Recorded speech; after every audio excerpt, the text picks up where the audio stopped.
Good evening. My name is Miss Blackburn. I am doing this video to reflect on the implementation of the math intervention strategies during my clinical field experience. The first thing I did was I met with the special education instructor to review the needs of the student that we were working with. It was a 6th grade student with mild learning disabilities. They struggled with multi-step, 2-digit multiplication problems.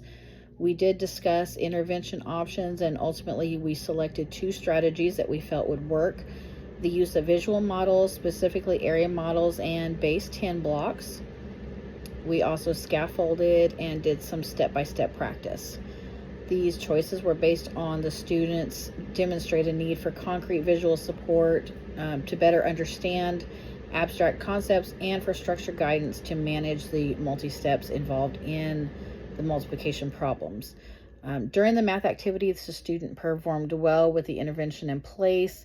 Using base 10 blocks and graph paper, the student broke down the multiplication problems into smaller parts and solved them more accurately.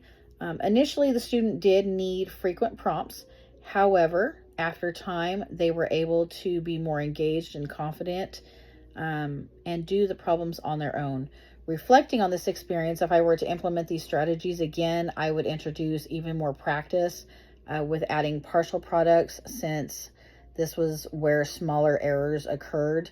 I would also give added opportunity for the student to verbalize each step and reinforce the process aloud before moving forward.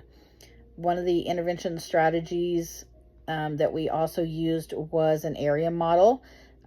This strategy was used because it could easily be reinforced at home during homework times.